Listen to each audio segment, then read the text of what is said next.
नमस्ते। मैं एक प्रश्न आपसे पूछना चाहता हूँ कि इस कोरोना के बहाने से जिस प्रकार से पढ़ाई का नुकसान हुआ है बच्चों का, क्या ये पढ़ाई वापस आ सकती है? आप सोच रहे होंगे कि इसमें कौन सी बड़ी बात है, जान है तो जहान है। क्या आपको लगता है बच्चों के जान के ऊपर इतना ज़्यादा खतरा था? आप जरा अपने आसपास देखना, कितने ऐसे बच्चे हैं जिनकी जान चली गई, कितने ऐसे बच्चे हैं जो कोरोना से ग्रसित हुए, उनको कोरोना हुआ। जरा ध्यान से सुनना और सोचना, कितने बच्चे ऐसे हुए हों। तो मुझे ऐसा लगता है शायद ही आपको एक भी बच्चा मिलेगा। तो क्या आपको ये नहीं लगता कि बस एक डर फैलाया गया और उस डर के माध्यम से आपके बच्चे की भविष्य खराब हुई?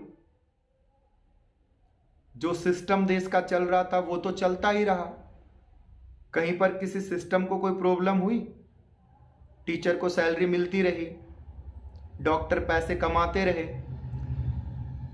सरकारी स्कूल में पढ़ने वाले बच्चों का पढ़ाई जो नुकसान हुआ, चाहे वो प्राइवेट के बच्चों का भी हुआ, लेकिन कहीं ना कहीं प्राइवेट के स्कूल के बच्चों अच्छे ट्यूशन्स लगवा रखे थे। प्राइवेट स्कूल वाले कई बार अपने बच्चों को अपने स्कूल में बुलाते थे। बट आप अपने बच्चों के बारे में सोचिए। आपके दिमाग में भी है कि ये बहाना घर कर चुका है कि अभी कोई नहीं, 2 साल से कोरोना था। आप जरा सोचो, 2 साल जिन बच्चों की पढ़ाई खराब हो गई है, क्या वो अगले 2 साल में उस 2 साल की भरपाई कर लेंगे?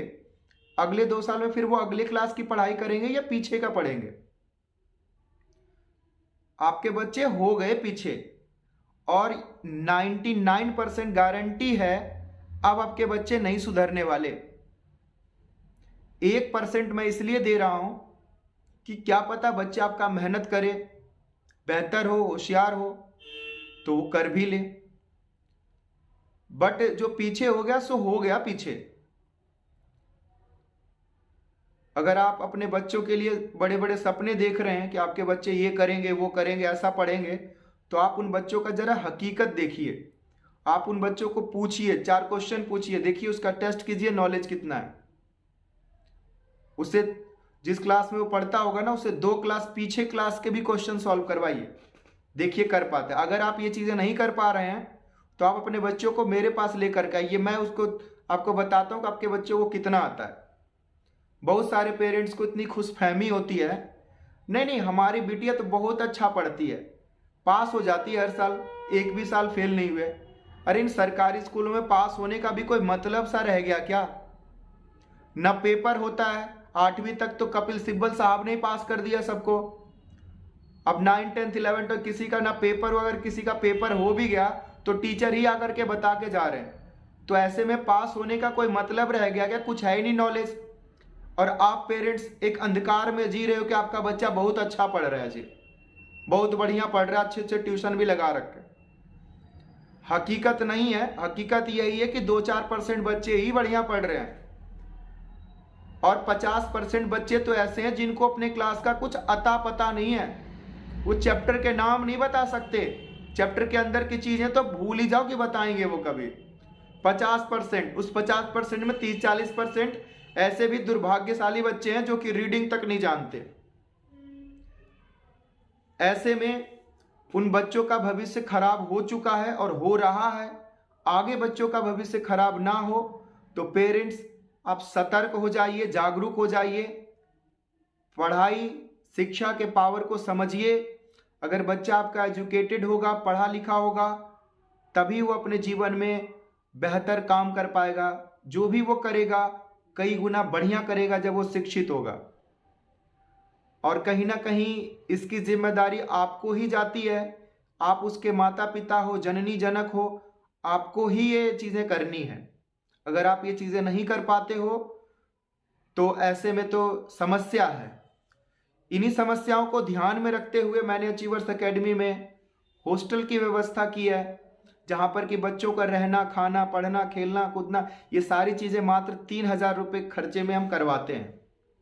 तो अगर हमारे हॉस्टल के बारे में आपको नहीं पता हो तो आप हमारे वीडियोस को देख भी सकते हो हमारे प्लेलिस्ट में जा करके, और आकर के सिरसपुर यानी रेलवे क्रॉसिंग के पास आके विजिट भी कर सकते हो।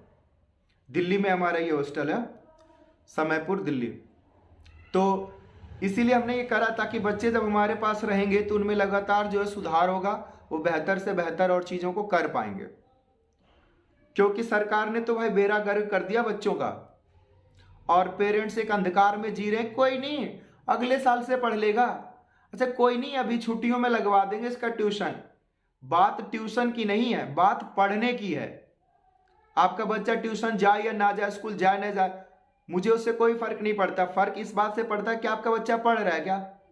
वो पढ़ ही नहीं रहा है। जब पढ़ नहीं रहा है तो समय उसके लिए रुक गया है क्या, कि इस बार होली में लगवाओगे तो 4 महीने जो बच रहे हैं तो 4 महीने उसके लिए अलग से उसको मिलेंगे। ऐसा होने वाला है क्या? समय तो एक लिमिटेड है ना उसके लिए। 4-5 साल का जो भी समय दिया हुआ है, उस समय को बर्बाद कर रहे हैं आप बहानेबाजी में। तो जब आप पेरेंट्स होकर खुद बहाना बनाएंगे तो आप सोचो बच्चे आपके कितना बहाना बनाएंगे। तो सपने वो नहीं होते जो जागती आंखों से देखे जाते हैं। सपने तो वो होते हैं ना जिसको पूरा करने के लिए नींद ही नहीं आता है। तो अगर आप चाहते हैं अपने सपने को पूरा करना तो अपने बच्चों पर ध्यान दीजिए। अगर वो ध्यान आप नहीं दे पाते हैं तो आप पैसे खर्च कीजिए, आप कमाइए, दिन रात करिए मेहनत, कमाइए, 3000 रुपये हमें दीजिए, हम बच्चों में सुधार करेंगे। चलिए, वीडियो देखने के लिए बहुत बहुत धन्यवाद। वीडियो अच्छा लगा हो, बुरा लगा हो, वो आपको लगा है, ठीक है। मुझे जो बताना था वो मैंने बता दिया। अब वीडियो को शेयर कर दें, चैनल को हो सके तो सब्सक्राइब कर दें, ताकि और वीडियो मैं बना सकूं इस तरह का और आप लोगों को जागरूक करने की कोशिश कर सकूं। धन्यवाद।